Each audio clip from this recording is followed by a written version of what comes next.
Hello friends. Before we start, make sure to like and subscribe to the channel and leave a comment with where you're from and what time you're watching. That way, YouTube will keep showing you stories just like this one. Now, let's begin.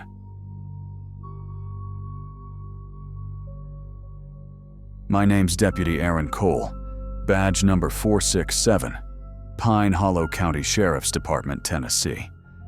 I've worn this badge for nearly 9 years. Long enough to think I'd seen everything a quiet southern county could throw at me. Drunk drivers, bar fights, domestic calls gone sideways. But that night on Route 119, 2 summers ago, that one never left me. It was August, humid enough that the air felt like soup. I was halfway through my night shift, just me, a thermos of stale coffee, and the endless drone of cicadas echoing through the trees. Pine Hollow's a small county. We've got one main road that snakes through town, lined with gas stations, motels, and too many ghosts of businesses that never made it. My wife, Leah, had called earlier, asking if I'd be home for dinner. I'd told her no, double shift. We had a mortgage, twin boys starting kindergarten, and I needed the overtime.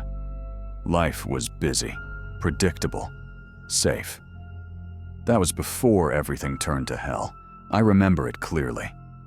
The clock on my dash read 7:42 p.m. when dispatch crackled through my radio. Unit 3-12, possible reckless driver heading north on Route 119 near mile marker 22. White pickup truck, no plates visible. I sighed, finished my coffee, and hit the siren. Probably another drunk trying to beat curfew. We'd had 3 that week already. But this one wasn't normal. When I first spotted the pickup, it was weaving across both lanes like the driver was fighting the wheel. Its left headlight was busted, and the back bumper dragged sparks every time it dipped. I hit my lights. No reaction. I tried the siren. Short burst, long burst, another. Nothing. It finally slowed, drifting to the shoulder beside an old quick-stop market, one of those half-abandoned gas stations that looks frozen in time since 1989. The neon sign flickered weakly in the humidity. It felt wrong even before I stepped out. Standard procedure. I radioed in the stop, gave dispatch the location, and approached from the driver's side with my hand resting on my holster. The truck window rolled down halfway. The smell that hit me was sharp, chemical, almost metallic, mixed with something sour. Not booze, not weed, something else entirely. Behind the wheel sat a man, maybe early 20s, thin, pale, wearing a grimy black hoodie despite the heat. His hands were trembling as he clutched the steering wheel. His name, I'd later learn, was Eli Warren. "Evening, sir," I said. "You aware you were crossing lanes back there?" He didn't answer at first, just stared straight ahead, lips moving silently. Then, without looking at me, he said, "It keeps trying to make me crash." I frowned. "What does?" He blinked slowly, eyes unfocused. "The thing in the back. It don't like me stopping." I thought he was high. Meth, maybe. His pupils were blown wide, his skin clammy. But there was something else. Something off. The way he said it, like he really believed it. "License and registration," I said. He reached for the glove box, too fast. I stepped back, my heart thudding. His movements were twitchy, jerky. When he handed me the documents, his arm shook so bad I had to take them from under his fingers. His license was expired, address out of county. "Eli Warren," I read aloud, "from Crossfield. That's 50 miles west. What brings you out here tonight?" He swallowed hard. "I told you." "It's following me." I went back to my cruiser to run his info. The moment I sat down, my dash camera glitched, static lines flickering across the monitor. I smacked the side of the unit, but the feed didn't come back. The radio popped once, then went silent. I could still see Eli through the windshield, sitting stiff as a board. But something was moving in the back of his truck, a faint shifting shadow behind the cracked rear window. I blinked, looked again. Gone. Probably just his junk rattling in the bed, I told myself. Unit 3-12 to dispatch, I said. You copy? Nothing. Just static. That was when I saw movement inside the gas station. The place was supposed to be abandoned. Boarded windows, no lights except that dying neon sign. But behind the glass door, something flickered. A figure maybe. Tall, pale, just standing there watching us. I felt the hairs rise on the back of my neck. I stepped out, keeping one hand near my holster. "Sir," I called to Eli. "You stay in the vehicle. I'll be right back." He shook his head violently. "No! Don't go near there. That's where it got me." His voice cracked on the last word, raw panic. I hesitated. "Got you how?" He pointed to his left arm. Sleeve torn. There were long red gashes running from wrist to elbow, like something with claws had raked him. "I stopped for gas," he said, trembling. "Something came out from the freezer room. It followed me here. You can't see it right until it's too close." My gut twisted. I'd dealt with delusional tweakers before, but this was different. His fear didn't feel performative. It felt real. I called again on the radio. Still dead. So I called for backup on my phone. Deputy Matt Rayner answered. We'd been partners years back. He said he was 15 minutes away. 15 minutes felt like an eternity. I turned my attention back to Eli's truck. The movement in the bed caught my eye again. I walked slowly toward it, flashlight in hand. The light cut through the dark, catching something strange. Muddy footprints, smeared across the inside of the tailgate. Bare footprints, too small to be his. The back was full of trash, rags, tools, a dented gas can. But something beneath the tarp twitched ever so slightly. "Eli," I said quietly, "what's under the tarp?" He was shaking now, whispering something over and over. "Don't touch it. Don't touch it. Don't touch it. Sir, I need you to step out of the vehicle." He didn't move. His eyes were fixed on something behind me. Then I heard it too. A sound from the gas station, metal scraping concrete. Slow, deliberate, like something dragging itself forward. The flickering neon light blinked once, twice, then went out completely. Darkness swallowed everything except my flashlight beam. I drew my weapon. "Sheriff's Department. If someone's inside, show yourself." No answer. The scraping came again, closer now, followed by a wet, rattling breath that didn't sound human. My flashlight passed over the gas pumps, the cracked pavement, the store's doorway, then caught something reflected in the glass. For half a second, I saw a shape. Tall, thin, its head tilted unnaturally to one side, and then it was gone. I stumbled backward, adrenaline flooding through me. "Dispatch! Come on, goddammit!" Still static. My pulse was hammering in my ears. When I turned back toward Eli's truck, he was gone. Driver's door hanging open, engine still running. "Eli!" I shouted. "Stop where you are!" A faint noise answered from the side of the building, whispering, frantic breathing. I rounded the corner, gun raised, my flashlight cutting through the overgrown weeds. He was there, on his knees, beside an open storm drain, crying, whispering something to the darkness below. It said it wanted the blood back, he muttered. "Get away from there," I ordered, stepping closer. He looked up at me, eyes wide, pupils so large they were almost black. "It's under us," he said. "It never left the freezer." "You'll see." Then he lunged, not at me, but toward the drain. I grabbed for him, missed his arm by inches. He vanished into the hole with a horrible metallic clang.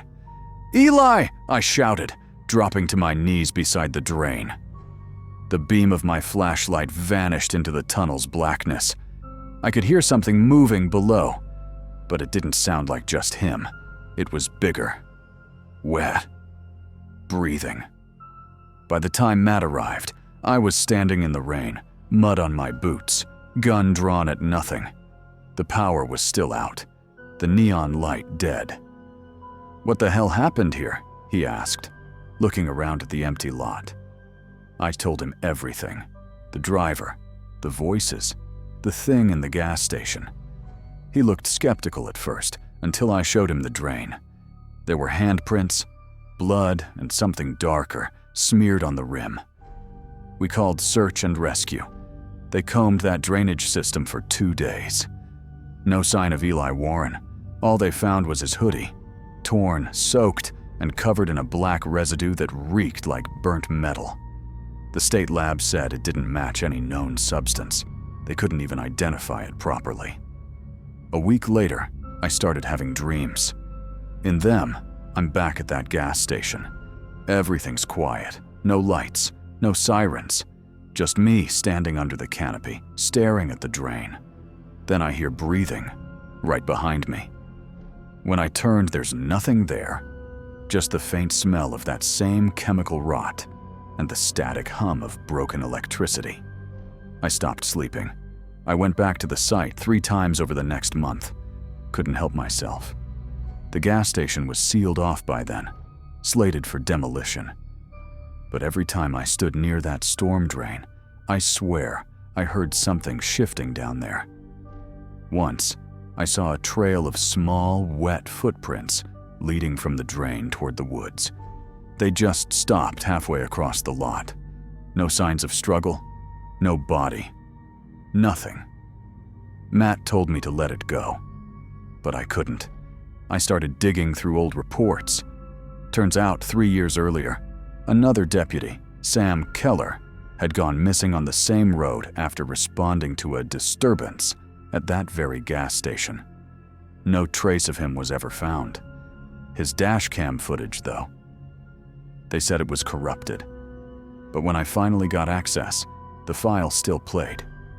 Static filled the screen for the first minute. Then, faintly, the interior of the gas station came into view. A freezer door swinging open, something crawling out. Long fingers. A face, pale and stretched. And the sound, that same scraping metal.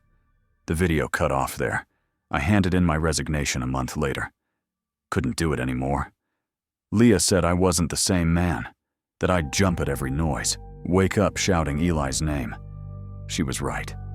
I still drive past Route 119 sometimes. The gas station's gone now, torn down, replaced with an empty gravel lot and a chain link fence. But every time I pass it, my radio crackles, even if it's turned off. And if I stop the car, I can smell that same metallic scent through the vents.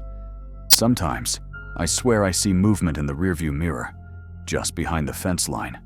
Something tall, watching. And when the wind hits just right, I hear it again. That slow, dragging scrape.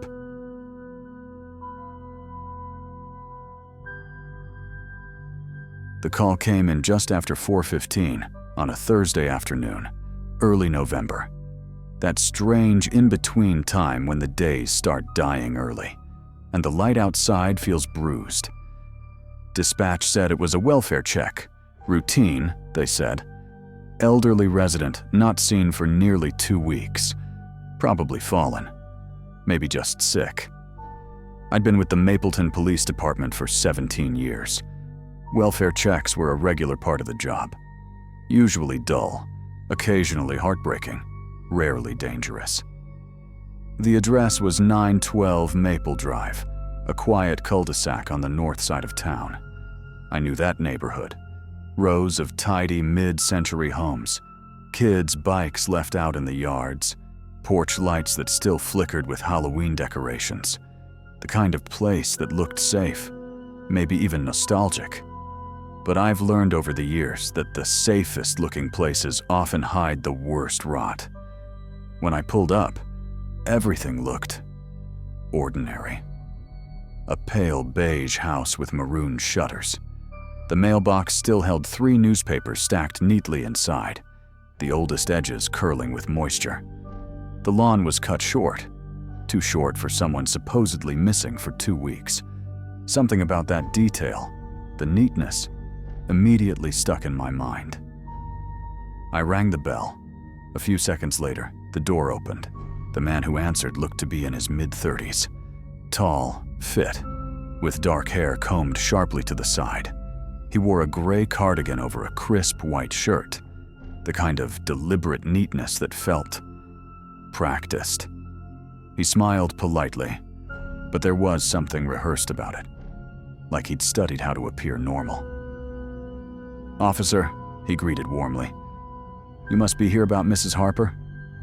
"That's right," I said. "You are? Her nephew?" "Daniel Harper. I've been staying here to take care of her.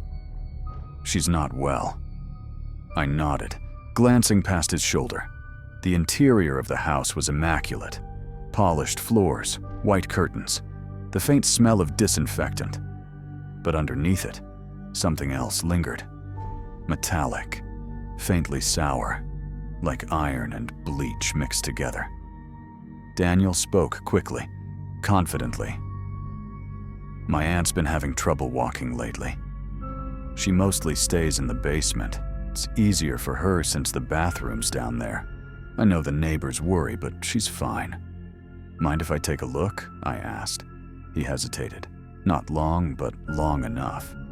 Then nodded with that same artificial smile. "Of course." Right this way, he led me through the kitchen. Everything gleamed. Spotless counters, gleaming sink, not a single dish in sight. And then, we reached the door. It was solid oak, with a heavy new padlock bolted across it. I stopped. "What's that for?" He didn't miss a beat. "Aunt Clara has dementia. She wanders at night. I had to put the lock there for her safety. Don't want her falling down the stairs." He chuckled softly, as though expecting me to join in. I didn't. My hand brushed over the wood near the latch. Fresh scratches, gouged deep into the surface. Long, uneven, fingernail marks. "Do you have the key?" I asked. Daniel reached into his pocket, fumbling through a ring of keys. "Of course."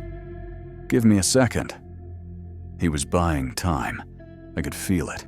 Something about his tone, his pacing, too measured. I'd heard that same kind of calm from men who just buried evidence in their backyards.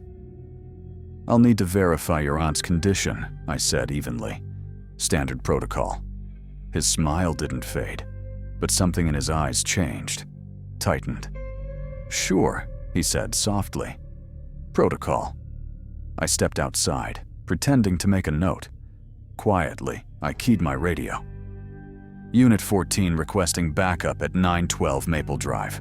Welfare check. Possible medical emergency. No immediate threat. But send another unit dispatch confirmed. ETA, 4 minutes.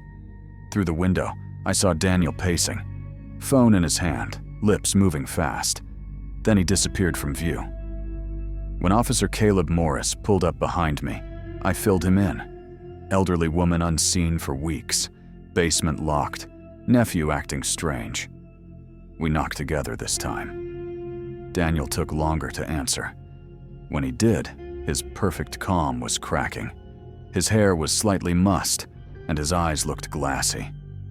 "I already told you," he said. "She's resting." "You can come back with a warrant." I told him we didn't need one, not if there was potential medical distress. That's when his mask slipped completely. "You don't understand," he muttered. "You don't understand what's down there." He tried to close the door. Caleb blocked it with his boot. "Open it," I ordered. "Now." Daniel stared at me. A flash of something crossed his face. Then he dropped the keys on the floor. They clattered against the tile, and he ran. He bolted toward the back door, shoving past a chair that crashed into the wall. Caleb went after him. I stayed. The keys trembled in my hand as I unlocked the padlock. It clicked open with a hollow metallic sound that seemed too loud in the silence of that perfect kitchen. The door creaked. The smell hit me first. Decay, old sweat, and something foully sweet beneath it. I called out, "Mrs. Harper!" "Police, we're here to help nothing." I descended the narrow wooden steps, flashlight cutting through the dimness. The basement wasn't what I expected. Plastic sheeting hung from the ceiling, dividing the space into sections like translucent walls. A single bulb swayed overhead, throwing distorted shadows across concrete. I pulled back the first sheet and froze. A man sat tied to a chair, duct tape over his mouth, wrists and ankles bound with zip ties so tight they'd cut deep into his skin. His shirt was stained dark with dried blood. His eyes, wide, pleading, locked onto mine. He wasn't an old woman. "Jesus Christ," I whispered. I rushed forward, cutting the tape with my knife. "You're safe. We've got you." He tried to speak, but the words came out as dry gasps through cracked lips. He kept jerking his head toward the far end of the basement, mouthing something over and over. "Don't open it." I followed his gaze. Another door, smaller, steel, bolted shut from the outside. It wasn't part of the original basement layout. Someone had built it there deliberately. From behind it came a sound, soft at first, then louder. A dragging noise. Wet. Heavy. I raised my weapon. That's when I heard Caleb shouting upstairs. A scuffle. Something breaking. Then silence. The victim tried to scream through the tape residue, eyes wide in terror. I turned back toward the stairs, just as Daniel charged down them. His face was pale, streaked with sweat, his mouth twisted into something feral. In his hands, a long metal wrench. He swung. I ducked, the wrench glancing off my shoulder and slamming into the wall. The bulb above flickered wildly, casting the room in flashes of light and shadow. Daniel was screaming, incoherent, spitting. "She told me not to let them out." "You don't know what she does when she wakes up." I fired a warning shot into the concrete. "Drop it." He didn't. He came at me again. I sidestepped, knocking the wrench from his grip and forcing him down with my knee. His strength was manic, almost inhuman. Caleb stumbled down moments later, blood trickling from a cut on his temple, but alive. Together, we restrained Daniel, cuffing him even as he thrashed. "Call it in," I said breathlessly. "Get EMS and backup." Then, the steel door rattled. Once, twice, then tapping. Slow, deliberate, like knuckles against metal. Daniel began laughing, a low, broken sound that crawled up my spine. "You shouldn't have opened the first one," he whispered. "Now she knows you're here." We both froze. The air in the basement felt thicker, heavier. The bulb above buzzed, dimming, then flaring. And from behind that door came a voice, soft, female, trembling. "Danny? Is that you?" I'm cold. Caleb looked at me, whispering, "That's the aunt?" But Daniel just kept laughing. "She died 3 years ago." The tapping turned into pounding. The steel frame trembled violently, and I swear I saw the bolts bending outward, metal groaning. We backed toward the stairs. "Go," I ordered. Caleb grabbed Daniel, dragging him up. I took one last look back, the plastic sheeting rippling as if something was moving behind it. By the time we reached the main floor, the backup units were arriving. I turned to look back down the stairwell and froze again. The padlock, the one I'd taken off, was hanging from the handle again. Closed. But I hadn't relocked it. They secured the house, cordoned off the property. Paramedics rushed the man from the chair, later identified as Gregory Tate, a missing delivery driver from Akron. He was alive. Barely. Daniel Harper was taken into custody, screaming about his aunt in the walls, about how the door keeps her quiet. When the forensic team breached the basement's steel chamber, they found something. Not a body, not human remains exactly, but tissue, pieces, arranged like someone had tried to preserve a form that wasn't fully there. They said it looked like flesh that had grown into the concrete, as if something tried to pull itself through and got stuck halfway. Daniel's fingerprints were all over it. So were 4 others. 3 days later, those same prints matched 4 missing persons reports. All victims vanished within a 10-mile radius of Maple Drive, all connected to Daniel's home repair business. He'd been taking jobs, scouting victims, bringing them back to his aunt's old property, the one she'd died in and been buried beneath. But the strangest part came later, during evidence processing. When they cataloged the items in the basement, they found dozens of driver's licenses, like trophies. One of them belonged to a man reported missing 5 years before Daniel ever bought the house, which means someone else had started it all. The Harper house was demolished 2 months later, but the lot didn't sell. The construction company that cleared the debris said the soil underneath the basement was black, as if burned. They refused to rebuild. Every now and then, I still patrol that side of town. The lot at 912 Maple Drive sits empty, fenced off, overgrown with weeds. But sometimes, when my headlights pass it at night, I swear I see the faint outline of a door, freestanding right where the basement would have been. A door that doesn't lead anywhere, a door that still rattles in the wind, and every single time I keep driving. Because some locks aren't meant to be opened, not by cops, not by anyone.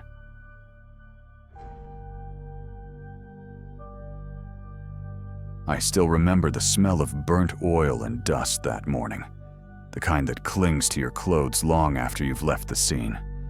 It was the summer of 2019, and after 15 years with the Arizona Bureau of Narcotics, I thought I'd seen everything. But Rustline Station changed that. Changed me. My name's Daniel Cole, though that wasn't the name on my badge back then. For 8 months, I'd been living as Ethan Ward, a small-time truck mechanic with gambling debts and a habit for painkillers, the kind of man people in that world trusted easily. My assignment: infiltrate a trucking depot that was supposedly running stolen auto parts through the border. In reality, it was much darker. The depot sat 3 miles off Highway 87, a row of tin warehouses surrounded by rusted semi-trailers and the constant groan of engines. Locals called it Rustline Station, and it never truly slept. The owner was a man named Rico Mendez, ex-cartel muscle turned legitimate businessman. He ran the place like a church, every delivery scheduled down to the minute, every employee watched by hidden cameras, every whisper accounted for. To outsiders, it was just another repair hub. But inside those containers were more than spare engines. There were pills, thousands of them, unlabeled, deadly, cheap. By July, Rico trusted me enough to handle special shipments. He liked that I kept quiet, did my work, never asked questions.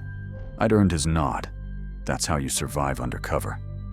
You let monsters believe you're one of them. I remember that morning so clearly because the desert sky looked bruised, purple and orange bleeding together as the sun came up. It was supposed to be routine. Load, sign, drive, deliver. Just another day in someone else's skin. But as I was tightening a fuel hose, my burner phone buzzed twice. My wife's signal. Her name's Claire. She was 7 months pregnant then, our first child after years of trying. She never complained about my work, even when I came home smelling like diesel and lies. But that message, those 2 buzzes, meant something was wrong. I slipped behind one of the trailers, pretending to smoke, and called her. Her voice was trembling. "Danny, there's a black pickup outside. It's been parked there since last night. Headlights off, engine running. It hasn't moved." The words hollowed me out. She wasn't the paranoid type. She'd lived through my undercover years. Raids, threats, nights when I didn't come home. But she'd never sounded like that. I told her to stay inside, lock the doors, and not touch the curtains. She said okay. But before hanging up, she whispered something that made my blood run cold. "They know my name, Danny." Someone knocked and said, "Tell Daniel we remember Rustline." No one outside the bureau knew the name Rustline. I finished my shift on autopilot, eyes constantly scanning for tails. Rico kept glancing at me, like he knew my mind wasn't there. By noon, I told him I was feeling sick and left early. The drive back home took 45 minutes, but it felt endless. Every car behind me looked suspicious. Every shadow seemed alive. When I turned into our street, everything looked normal. Kids playing, sprinklers hissing, the old mail truck rattling by. Too normal. That's the kind of normal that hides something wrong. Claire was waiting at the door, pale, shaking. She pointed to the yard. There was a package sitting neatly on the grass, wrapped in brown paper, tied with a red string. I took her inside, grabbed my gun, and went back out. Inside the package was a photograph. Our house, taken from across the street. In the window, you could see Claire standing by the crib we'd set up a week ago. Her hand was on her stomach, scrawled across the bottom in thick red marker. "You can't wash away blood, Agent Cole." They knew. The cover was blown. I called my handler, Captain Lewis, immediately. His voice was clipped, nervous, a tone I'd never heard from him before. "Get your wife and drive straight to the safe house," he said. "No stops, no calls, and don't talk to anyone." "You're compromised." I didn't ask how he knew. I just drove. The safe house was a one-bedroom apartment behind an abandoned strip mall in Mesa. Old furniture, dead air, and curtains that never opened. Claire sat on the couch, holding her belly, staring at nothing. I sat by the window with my gun resting on the table. We didn't speak much that night, just listened. To the hum of the refrigerator, to every car that passed outside. Around midnight, Lewis called again. "Cole," he said, "they hit the depot. Rico's gone, cleaned out. You need to stay quiet.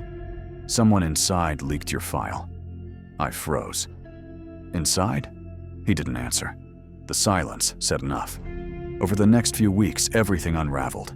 The Bureau launched an internal probe. Agents were questioned, files audited, phones confiscated. But whoever had done it, the mole, was careful. No money trail, no digital breadcrumbs. We were ghosts, waiting to disappear. Claire gave birth a month later in a different hospital, under an assumed name. Our son, Noah, came into the world crying, but I could barely hear it through the hum of fear. Every face in that maternity ward looked like a threat. After that, they moved us again. New city, new IDS, new life. I was reassigned to desk duty under my real name, but the man who used to be Ethan Ward still lived in my head. 2 years passed. I tried to believe we were safe. I even started teaching at the academy, training rookies on undercover survival. The irony wasn't lost on me. Then one evening, I stopped for gas on my way home and saw him. Captain Lewis, leaning against a pump, wearing civilian clothes, looking older, but unmistakable. He hadn't returned my calls in months. Rumor was he'd retired early, citing stress leave. He saw me, froze, then forced a smile that didn't reach his eyes. "Danny," he said, like we were old friends. "Been a while." We made small talk, but his hands were shaking. And when he looked at me, I saw guilt. He glanced at the security camera above us, then leaned closer. "They had my brother," he whispered. "He owed money. Real bad people. They said they'd kill him if I didn't give them something. Just a name. I never thought they'd come after your family, I stepped back. You sold me out? He didn't deny it. I'm sorry.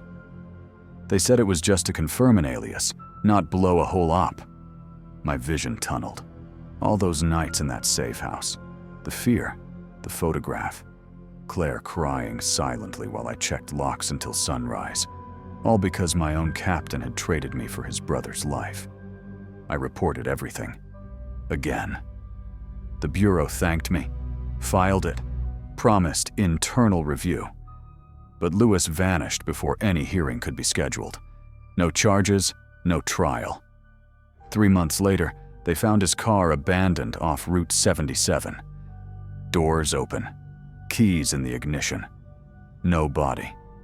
Just a smear of red on the dashboard, like someone had run their fingers through paint. They said coyotes probably got him. I didn't believe that. Sometimes I wonder if Rico ever found him, or if something else did. Because a few nights after the news broke, I woke to the sound of tires crunching gravel outside our house. When I looked through the blinds, there was a black pickup sitting under the streetlight. Engine idling, headlights off, just like before.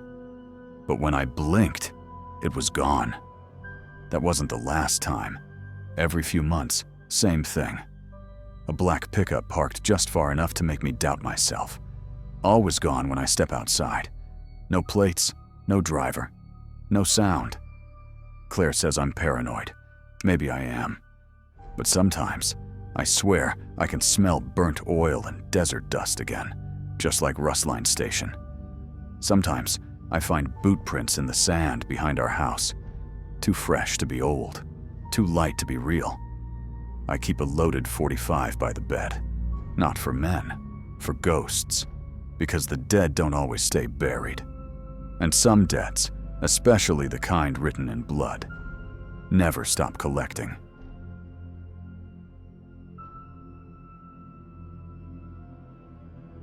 I never planned on working dispatch in a small town like Hollow Creek. When I graduated with my associate degree in criminal justice, I thought I'd be out in the field, maybe working state patrol or interning for some big city precinct. But life doesn't really care about your plans. After my dad's heart attack, I moved back home to help Mom, and the only opening within 50 miles was a night dispatch position at the Hollow Creek Sheriff's Office. Population 3,800, surrounded by endless pine forest and dirt roads that go nowhere. At first, it wasn't too bad. The pay sucked, but the job was easy. Bored deputies running speed traps, drunk hunters calling about bears that usually turned out to be raccoons, and the occasional domestic dispute. After a while, I started thinking I'd seen it all. That was before the night of October 17th, the night Deputy Raymond Hale disappeared.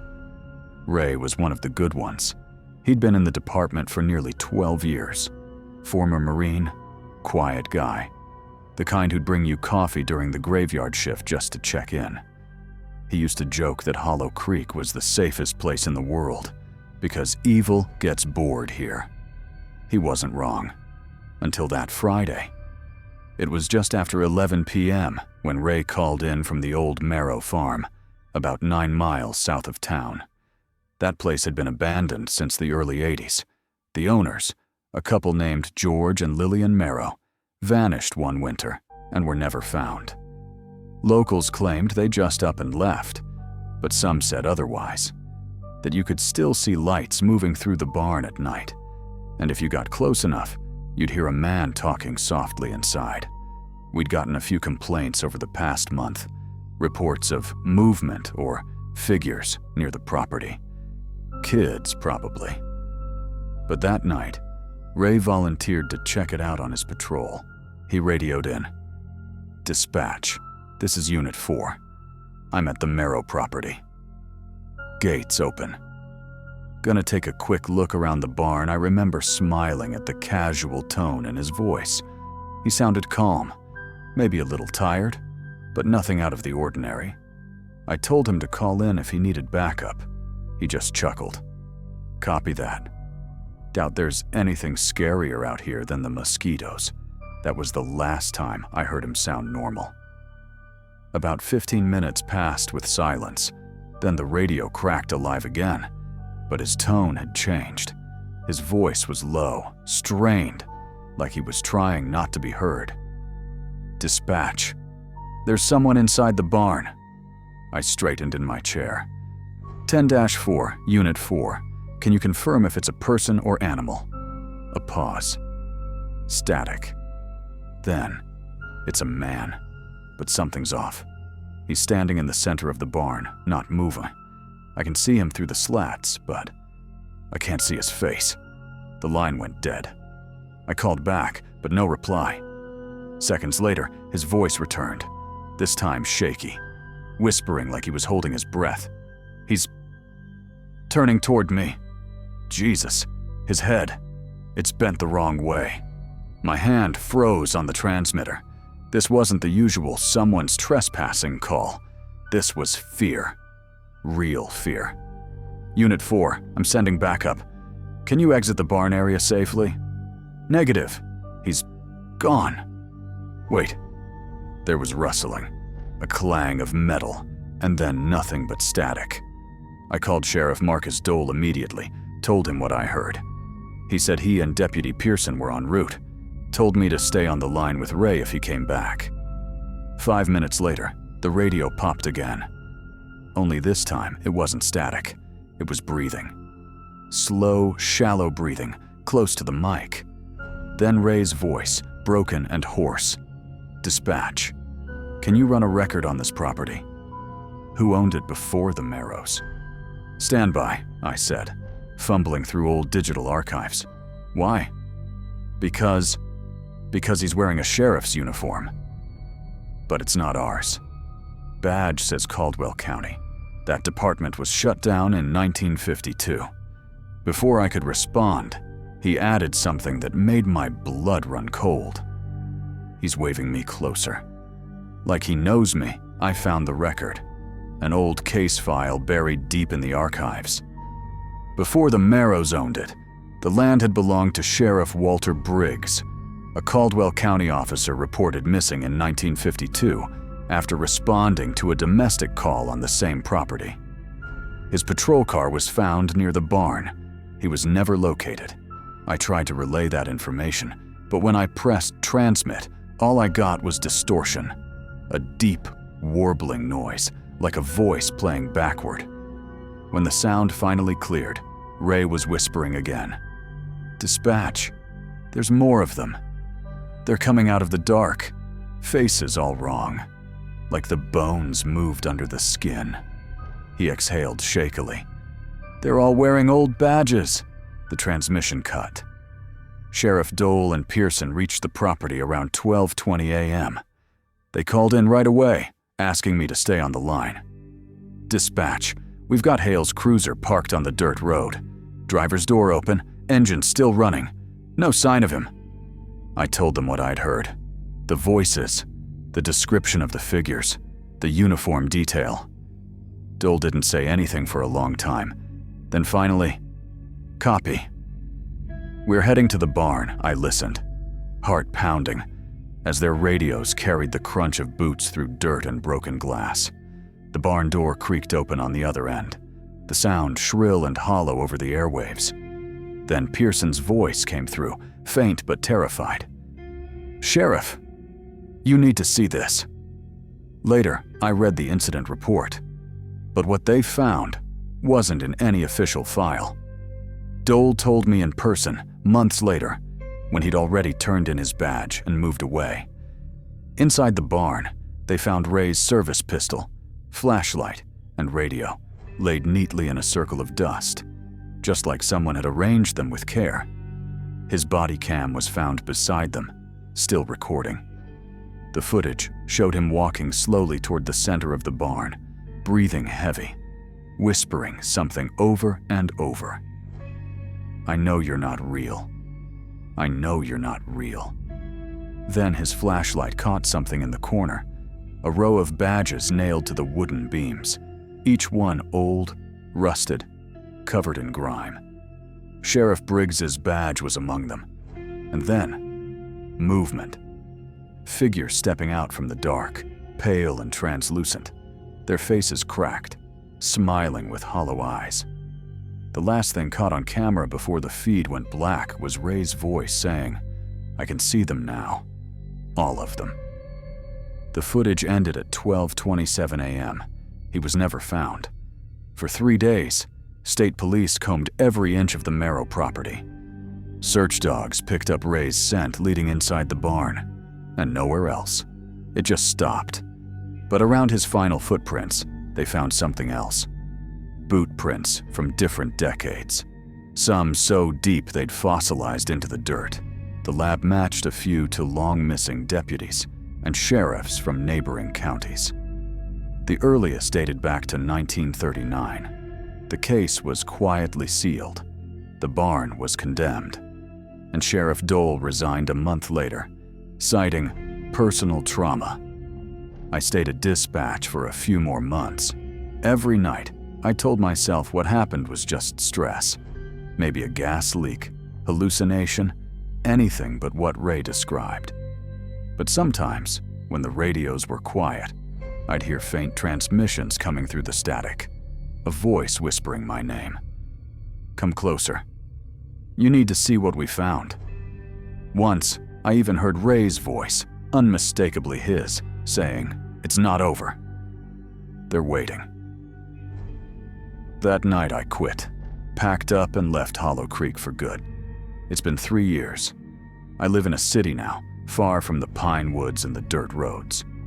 But some nights, when I'm driving home from work and the highway goes dark, I catch a flicker of red and blue light in the rearview mirror, like a patrol car following just out of range. And if I roll down the window, I swear I can hear it. A faint crackle of a police radio. "Dispatch, this is Unit 4. Do you copy?" But there's no one there. Only the empty road, the cold night air, and the echo of a voice that never made it home.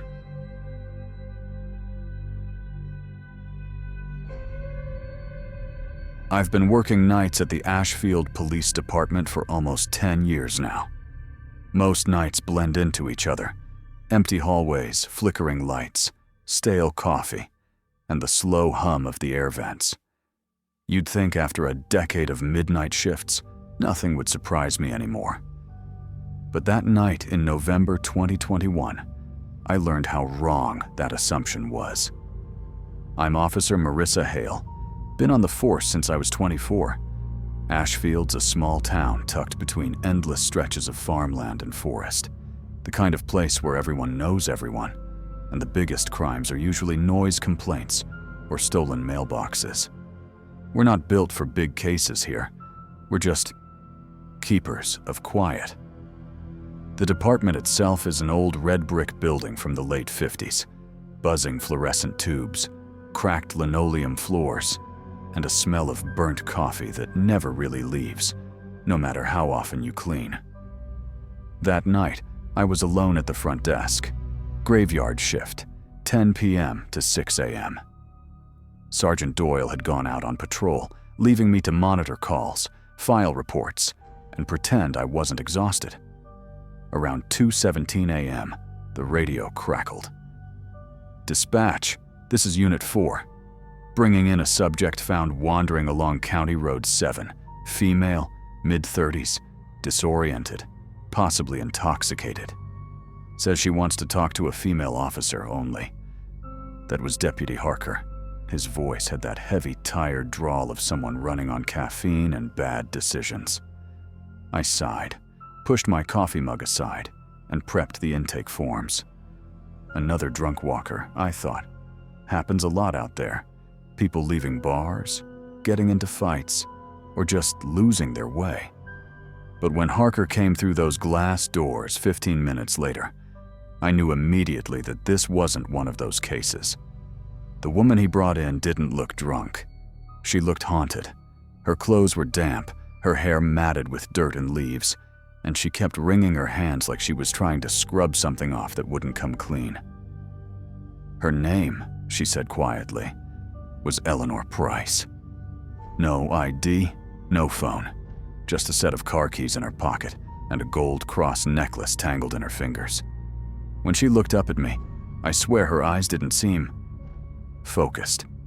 They were pale gray, almost cloudy, like she was seeing something far away, something only she could see.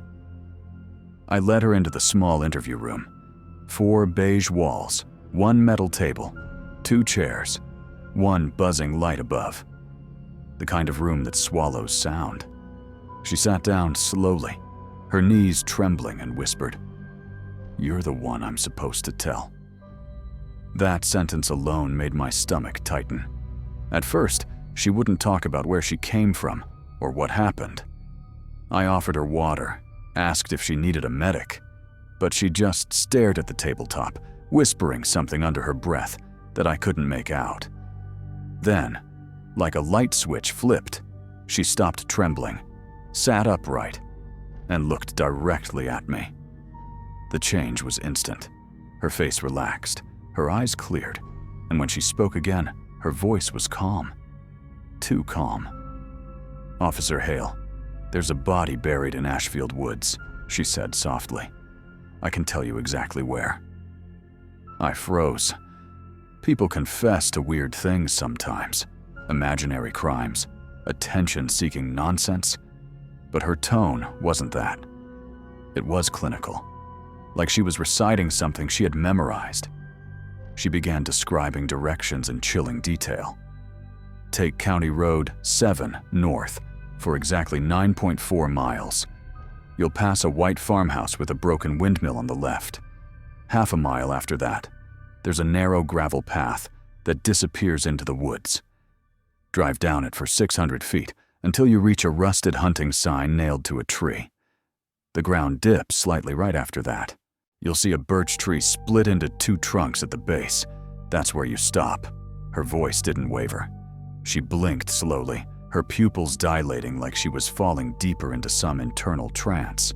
Then she continued. Walk 31 steps west. There's a patch of moss, darker than the rest. Under it, 4 feet down, there's a man. He's wrapped in a green tarp, bound with orange cord. He's wearing a plaid jacket, blue jeans, and black work boots. His right wrist has a tattoo of a bird, something small, maybe a sparrow, and there's a silver lighter near his left hand. Her detail was too exact, too confident to ignore. I wrote everything down, word for word, my pulse thudding in my ears. Then, as suddenly as it began, her voice faltered. Her eyes lost focus again. She blinked several times, confused. What did I just say?" she whispered. When I read back her own words, her face went white. She shook her head violently. No, that's not me. That's not my memory." Her hand started trembling again, and she pressed her palms to her temples. "Sometimes I see things. Sometimes I feel them, like I've lived them before. But they're not mine. They come when I dream, and when I wake up, they won't leave." She wouldn't say another word after that. By morning, her sister came to pick her up, a nurse named Lydia, who said Eleanor had been struggling since their father's death. "Sleepwalking, night terrors, and visions," she explained awkwardly, as if embarrassed to even say the word. "She makes things up sometimes. Don't take it seriously." But I couldn't shake it. Her words, her voice, stuck in my mind like a whisper that wouldn't fade. For 3 days, I tried to ignore it. Told myself it was the rambling of a grieving woman. But every time I drove home through those empty streets, I'd picture that split birch tree, that mossy patch, that green tarp. By Friday, I couldn't take it anymore. I brought it up to Sergeant Doyle during briefing. He laughed at first, until I told him how specific the directions were. "You know what?" he said finally. "We'll drive out. Just to prove it's nothing." So we did. The next morning, Doyle, me, and Officer Crenshaw drove up County Road 7. Exactly 9.4 miles out, there it was. The white farmhouse with the broken windmill. Half a mile later, a narrow gravel track vanished into the tree line, just like she'd said. We turned down it, tires crunching on old stones. 600 feet in, there was a faded orange hunting sign nailed crookedly to a pine tree, and just beyond it, the ground dipped slightly, and there it was, a birch tree, split clean into two trunks at the base. The forest was silent. No birds, no insects, just the hum of wind through branches. Even Doyle's jokes stopped. We counted 31 steps west from the tree. The ground leveled out into a patch of dark, damp moss. It was almost black compared to the rest of the forest floor. Crenshaw crouched, poked the soil with his boot, and frowned. "Ground's been disturbed here." The three of us stared for a long minute before Doyle finally muttered, "Get the county on the line. We're not digging this ourselves. They brought in cadaver dogs that afternoon. Within 5 minutes, both dogs began alerting, circling, whining, pawing at that same patch of moss. The next morning, the excavation began. I stood there as the dirt came up, the smell of rot and damp earth thick in the air. 4 feet down, they hit something solid. The blue-green tarp, the orange cord, the man's plaid jacket, jeans, black boots. And when the coroner turned the wrist over, the faint outline of a sparrow tattoo. Everything Eleanor had said was true. The body was later identified as Daniel Kearns, a local mechanic who had been reported missing 9 months earlier. Last seen leaving a bar on the edge of town after an argument with his boss. No leads, no suspects. Case had gone cold, until now. But here's the part that's never left me. Eleanor Price had never met Daniel Kearns. They had no mutual friends, no family connection, no shared locations. Nothing. She wasn't even living in Ashfield when he disappeared. Detective Corbin from the county took over the investigation. He grilled Eleanor for hours, but she insisted she had no memory of giving those directions. She didn't even remember being at the station. When they showed her photos of the gravesite, she went completely still, then whispered, "I've seen that place in my dreams." The autopsy confirmed Daniel had died from blunt force trauma, likely a hammer. But no murder weapon was ever recovered, no prints, no witnesses. The case remains unsolved. Eleanor moved out of town shortly after. Her sister said she was doing better, that the episodes had stopped. But I don't buy that, because 2 months later, a letter arrived at the station. No return address, just my name. Inside was a single sheet of paper. On it were 6 handwritten words. "It's happening again. Check the river." We followed up, of course. We checked the riverbank. And 3 days later, a jogger found a missing woman's body near the Ashfield Bridge, wrapped in plastic, bound with orange cord. No one ever figured out how Eleanor could have known. Some said coincidence. Others whispered about second sight. Me? I've worked enough nights to know that sometimes, just sometimes, the dead find a way to talk. They just need someone willing to listen. And on quiet nights, when the station hums with the same old flickering lights and burnt coffee smell, I still think about Eleanor, about the way she said, "You're the one I'm supposed to tell." Sometimes I wonder if she was right. Because now, every time I close my eyes, I see places I've never been, graves we haven't found yet.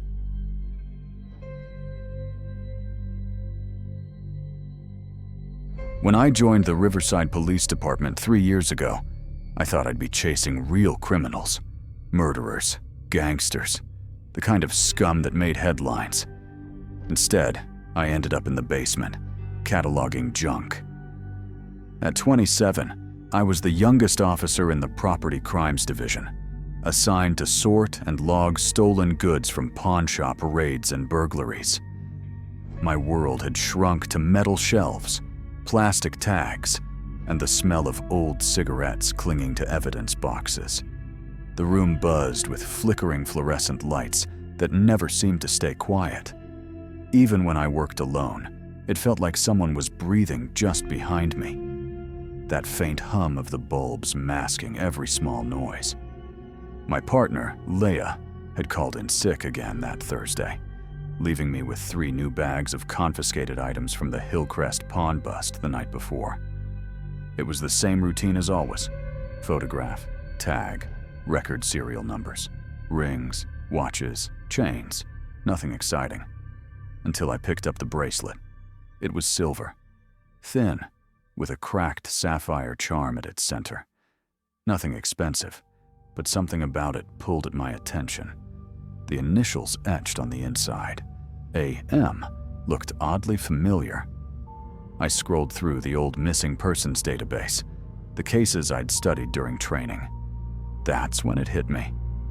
Amelia Morgan, a 29-year-old nurse who vanished on her way home from the hospital almost a year ago. Case suspended after 3 months.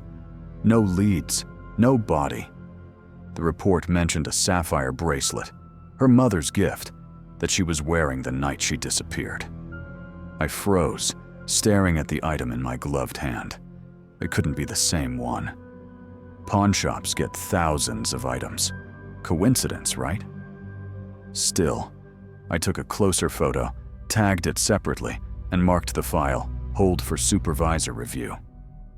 When I showed it to Sergeant Barnes, he barely looked up. A broad-shouldered man in his 50s, beard graying, voice full of tired sarcasm. M could be anyone. You're seeing patterns where there aren't any, Carter. He told me to get back to work, that cold cases stay closed for a reason. But the longer I stared at the bracelet, the more uneasy I felt. The sapphire had a small fracture across it, exactly like the description in the missing report. That night, I couldn't shake it from my mind. So I broke a small rule. I took the case file home. At my apartment, under the dim light of my desk lamp, I spread everything out. Crime scene photos, interview transcripts, GPS logs. Amelia had been a pediatric nurse, lived alone, worked night shifts at Riverside General Hospital. Last seen leaving the staff parking lot around 11:30 p.m., according to the security footage. Her car was found 2 blocks away. Door open, engine still running. No fingerprints, no struggle. She just vanished. One detail stood out in the witness statements. A janitor reported seeing her talking to a man near her car that night, but said the lighting was too poor to identify him. Next morning, I started digging.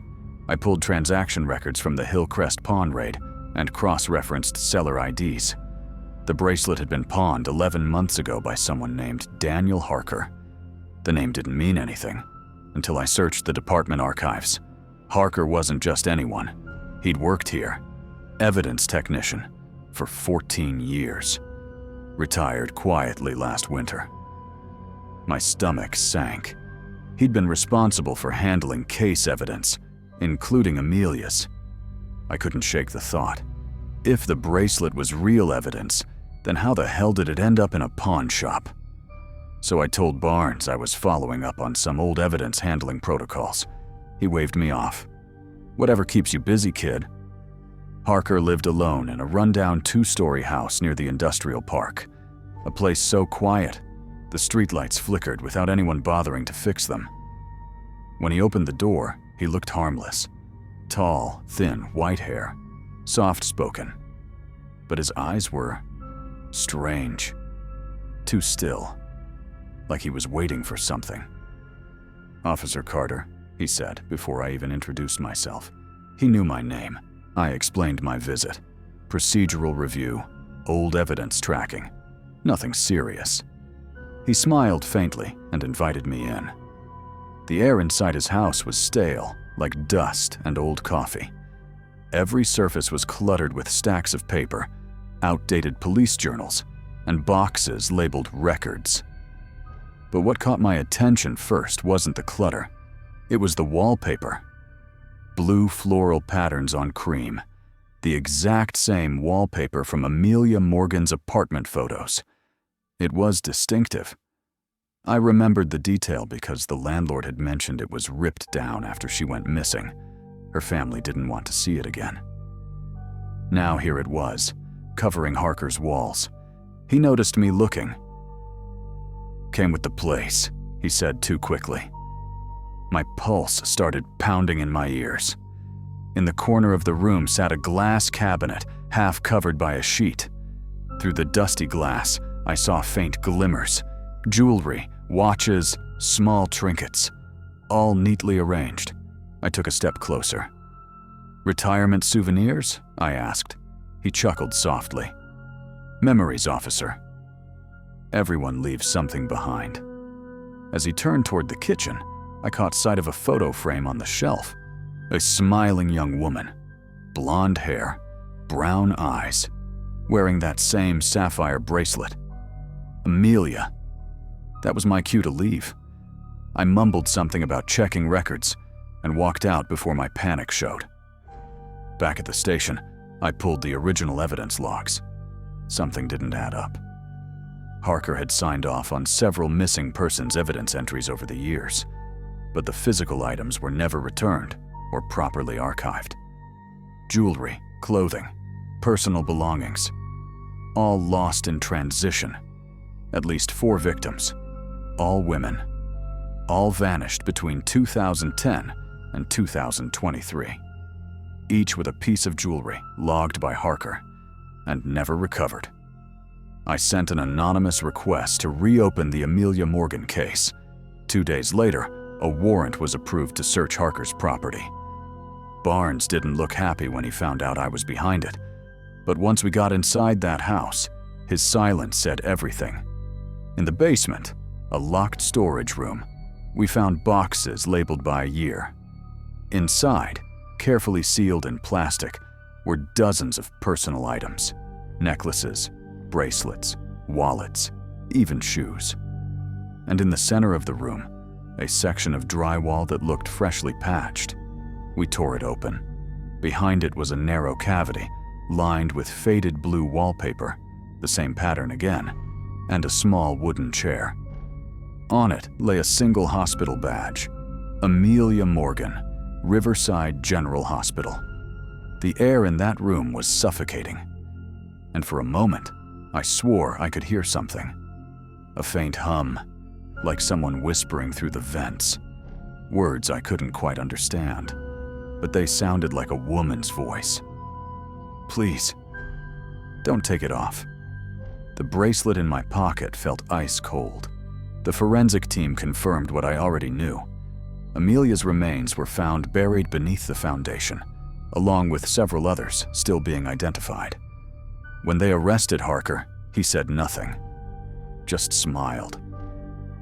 Later, during processing, he asked one question: "Did she tell you where to find me?" When I asked who he meant, he leaned closer, his eyes gleaming with something between pride and madness. "They always do. The ones I keep." The department closed the case quietly, too quietly. Barnes told me to stop asking questions. "Let it rest, Carter." We got the guy. But a week later, while I was filing evidence logs in the basement, I found something strange. A small jewelry bag with no tag, sitting on my desk. Inside was a sapphire bracelet, the same one I'd turned in, and a note written in shaky handwriting: "Not all of them want to be found." I still work the night shift sometimes, and when the lights flicker in the evidence room, I hear faint footsteps moving between the shelves. Soft, almost careful, like someone retracing old paths. Sometimes I catch the scent of cheap perfume just for a second, and when I turn toward the sound, there's nothing. But once, in the reflection of the evidence locker glass, I saw a woman's face, pale, eyes hollow, blue floral wallpaper behind her, and she was smiling.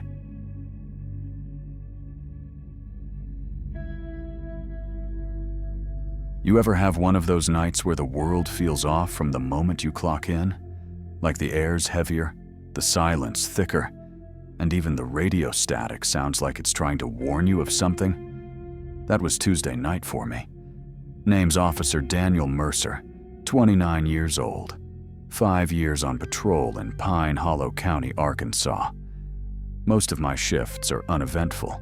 Traffic stops, noise complaints, the occasional drunk guy shouting at a mailbox. But what happened at the Crescent Pines Motel still wakes me up in the middle of the night. I was halfway through a 12-hour graveyard shift, cruising along County Road 9, a narrow stretch lined with dead pines and old billboards from the 80s. The fog that night was so dense, it looked like smoke crawling across the asphalt. My partner, Reed, had taken the week off to visit his family in Little Rock, so I was riding solo, something I'd never liked doing on these rural routes.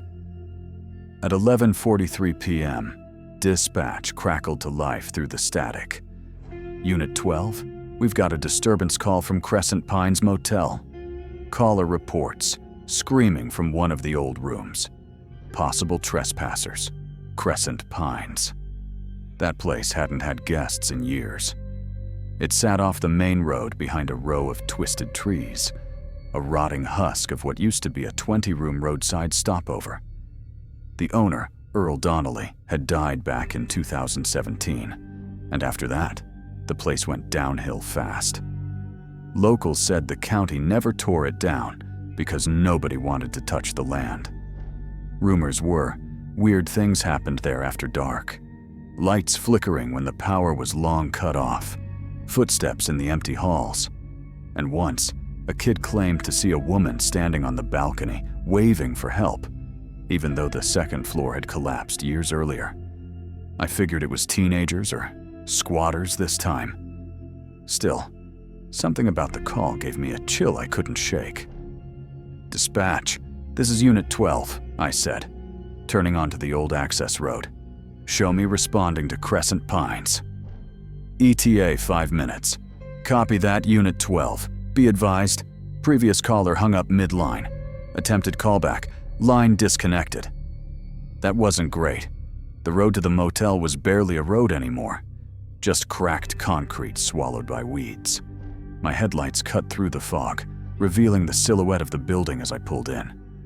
The Crescent Pines Motel loomed ahead like a corpse of what it once was. The paint stripped away, sign half-hanging, and the old neon vacancy letters flickering faint red. I parked near the front office and killed the engine. Immediately, the world went silent. No crickets, no wind, just the faint hum of my patrol car cooling down. The flashlight beam cut across the parking lot. Broken glass, trash, and one overturned chair sitting dead center, like someone had been waiting there. "Sheriff's Department," I called out. "If anyone's here, make yourself known." No answer. I scanned the building. A few of the room doors were open, most sealed shut with warped boards. My boots crunched over gravel as I moved closer. That's when I noticed fresh footprints in the dirt, barefoot, small, leading from the parking lot toward room 8. My throat went dry. The door to room 8 was cracked open, swaying slightly, as if caught in a breeze that wasn't there. The faint smell of something metallic, maybe rust, maybe blood, drifted out. "Dispatch," I said, lowering my voice. "Unit 12 on scene. I've got an open door and possible signs of entry. Advise backup. Copy, Unit 12. Nearest unit's 22 minutes out. Proceed with caution 22 minutes. I'd be alone for a while." I pushed the door open slowly with the end of my flashlight.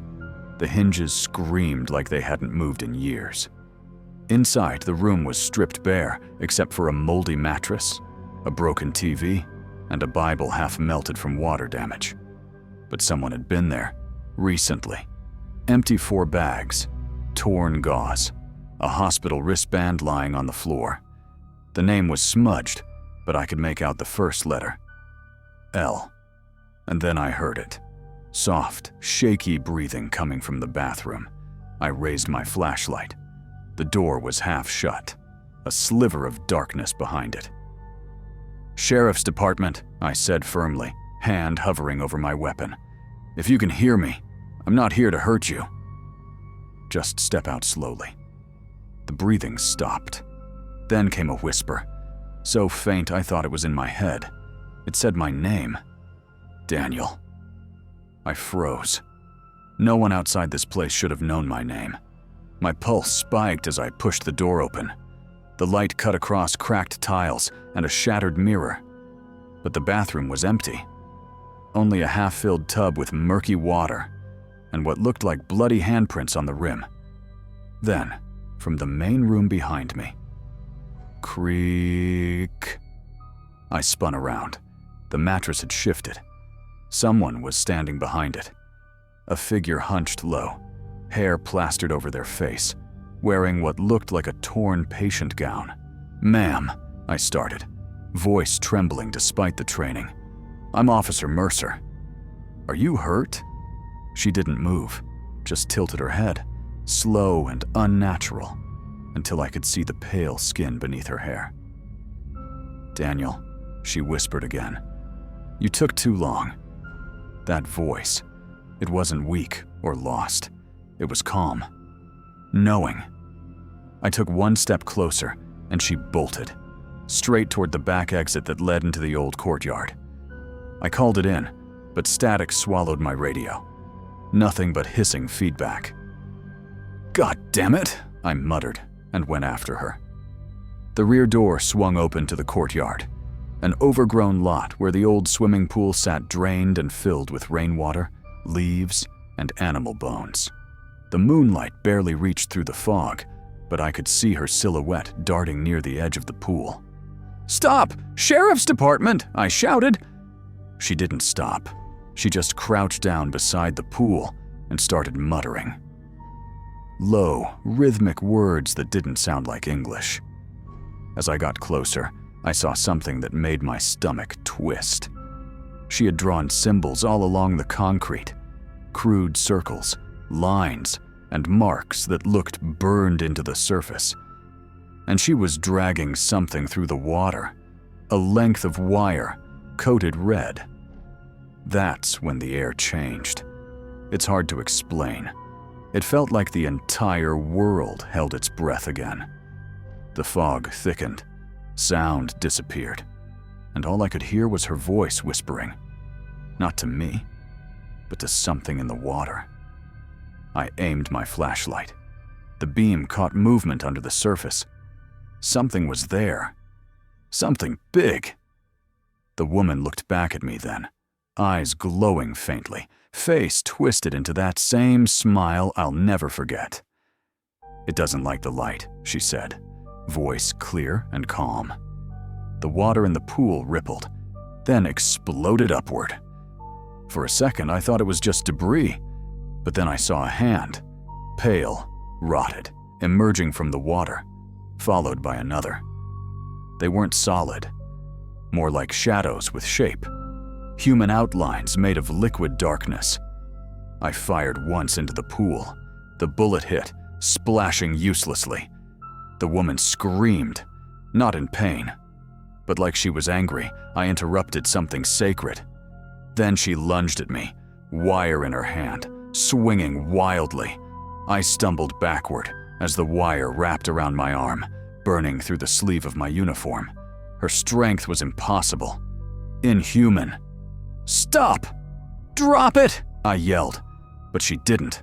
Her mouth moved, chanting faster, words turning to screams as the fog pulsed with each sound.